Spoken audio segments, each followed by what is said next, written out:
Diz assim, Gênesis capítulo 2, hoje nós estamos no último dia do mês da família. Que mês extraordinário. Começamos dia 1º com o passeio da família no sítio São Luís. Passamos o dia ali, foi uma festa, não é isso? Alguns irmãos participaram de uma torada chamada futebol, né? Parecia mesmo uma torada o negócio. Eu falei para minha esposa, ela estava à beira da piscina, água fria, falei, não vou entrar aqui, eu vou então jogar um futebol, porque pelo menos eu posso participar. Aí voltei, ela falou, não ia jogar? Eu falei, eles vão me quebrar, vai lá ver o que está acontecendo lá. Quanto ânimo do pessoal jogando futebol. Passamos o dia ali, tivemos vigília de oração, tivemos coro, tivemos período de oração, estudo bíblico, reunião. Quanta coisa boa aconteceu com as famílias da igreja ao longo do mês de maio. Hoje é o último dia, estamos fechando o mês de maio, esse mês maravilhoso. E o mês de junho? O mês de junho é o mês da gente responder a uma pergunta. Eu já venho há um bom tempo reunindo, conversando com alguns pregadores, membros da igreja, e nós estamos estudando já há quase 2 meses para responder uma pergunta no mês de junho inteiro. Cada pregador vai fazer uma abordagem do Novo e do Velho Testamento. A pergunta é: quem é esse homem? Essa pergunta é feita em Lucas 8, quando Jesus chega na proa do barco e ele estende a mão e ele para a tempestade, para o vento, para as ondas. E os apóstolos, eles se entreolham e eles perguntam: quem é esse homem que até o vento e as ondas lhe obedecem? Então o grande desafio do mês de junho é que todos nós reflitamos sobre quem é este homem.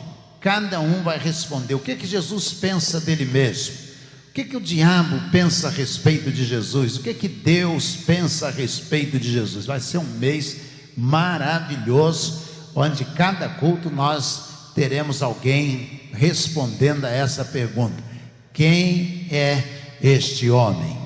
Jesus, tão esquecido em muitas reuniões de igrejas, né? Nós vamos trazer à tona com toda a força a pessoa de Jesus, o nosso Senhor. Vamos ler Gênesis capítulo 2, diz assim na versão que tenho aqui, a partir do versículo 1.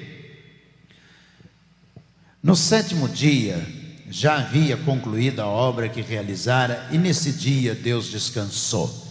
Abençoou Deus o 7º dia e o santificou, porque nele descansou de toda a obra que realizara na criação. Essa é a história das origens dos céus e da terra no tempo em que foram criados. Quando o Senhor Deus fez a terra e os céus, ainda não tinha brotado nenhum arbusto no campo e nenhuma planta havia germinado, porque o Senhor Deus ainda não tinha feito chover sobre a terra, e também não havia homem para cultivar o solo. Todavia brotava a água da terra e irrigava toda a superfície do solo. Então Deus formou o homem do pó da terra e soprou em suas narinas o fôlego de vida, e o homem se tornou ser vivente. Vamos orar? Senhor, muito obrigado, ó Deus, por esta noite de comunhão, de reunirmos-nos, ó Deus, em Teu nome. E agora, Senhor, habilita-nos, ó Deus, e venhas Tu mesmo nos premiar com a Tua palavra ao coração de cada um de nós. Vale-te, ó Deus, deste momento e influencia-nos, ó Deus, na direção que Tu queres, abençoando-nos, ó Deus, de tal maneira que não resistamos, mas encontremos-nos, ó Deus, no centro da vontade do Senhor. É a nossa oração em nome de Jesus, o nosso Senhor. Amém. Amém. Há muitas teorias em relação ao texto bíblico apresentado, e até teorias da criação, do surgimento das espécies, e algumas delas a teoria de surgimento do universo, teoria de Big Bang, ou da origem da vida sobre a face da terra, que é conhecida como teoria de Stenmiller e Oparin. A narrativa bíblica ela é criacionista, e mesmo acerca desta narrativa há algumas correntes de interpretação. Mas eu gostaria apenas de ficar com o casal aqui citado, Adão e Eva, ou sejam com seus nomes. Adão vem do hebraico Adahan. Adam é terra, e Adahan é terra trabalhada pelas mãos. Isso mesmo, o nome dele significa terra trabalhada pelas mãos de Deus. E a sua companheira é Eva, vem do latim, nós temos no latim ela, temos no grego, na tradução para o grego da Septuaginta, Ena, e temos no original hebraico Hawan, ou seja, também é Eva o nome. E o que significa este nome? Este nome significa mãe, ou seja, aquela que dá vida a todos. Isso mesmo, Hawan, Adahan, terra trabalhada pelas mãos, e Hawan, ou Eva, é aquela que dá vida. Aí você vai dizer, mas não é mãe? Daí surge a palavra mãe, por causa de Eva, aquela que dá a vida, que é o sentido do seu nome, muitas vezes traduzida como mãe de todos ou mãe de todas as mães. Por que estou abordando sobre esse casal? Nós estamos encerrando o mês da família. A Bíblia diz que Deus os criou e deu a eles autoridade sobre todas as coisas. Ou seja, deu a eles liberdade para que eles pudessem viver da maneira que eles quisessem. Você pode fazer o que você quiser com o seu casamento, com a sua vida, a vida conjugal, viu? Você tem liberdade, Deus deu a eles liberdade. Mas é bem verdade que além da liberdade, Deus deu a eles também direcionamento. Por exemplo, nós encontramos o versículo dizendo: de toda a árvore do jardim comerás livremente, mas da árvore da ciência do bem e do mal, dela não comerás, porque no dia em que dela comerdes, certamente morrerás.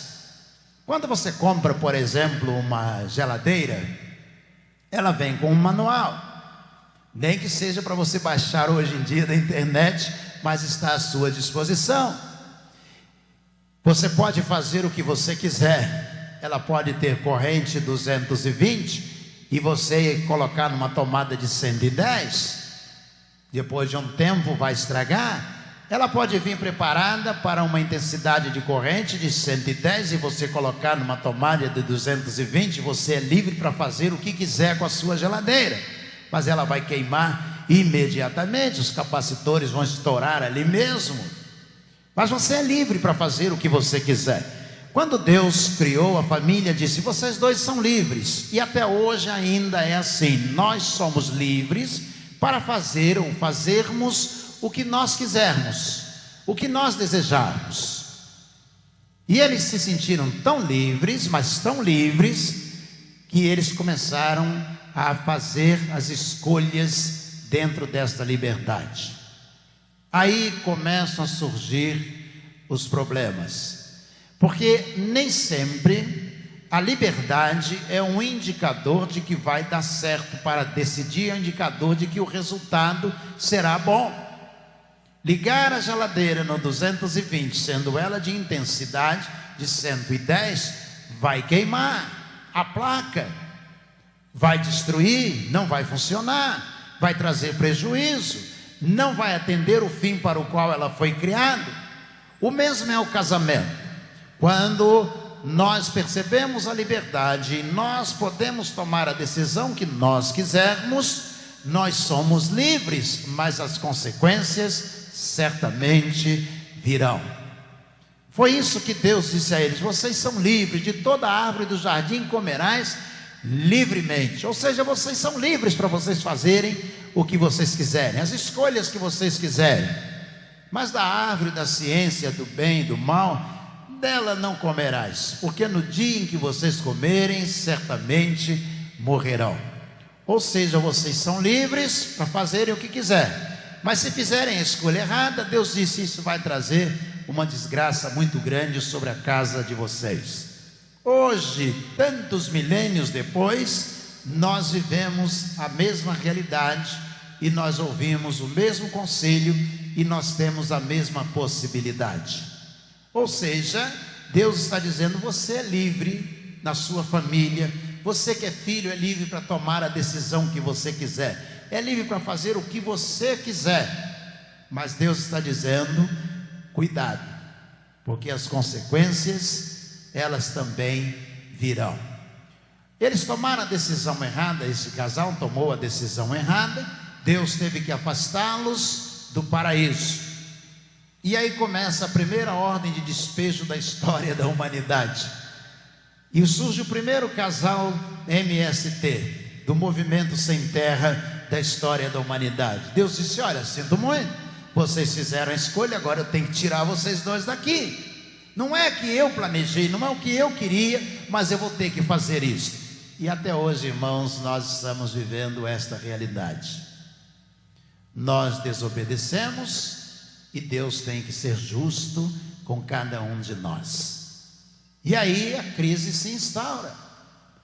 Ela disse: Senhor, foi o diabo. E ele disse: foi a mulher que o Senhor me deu. Ela é a pior mulher do mundo.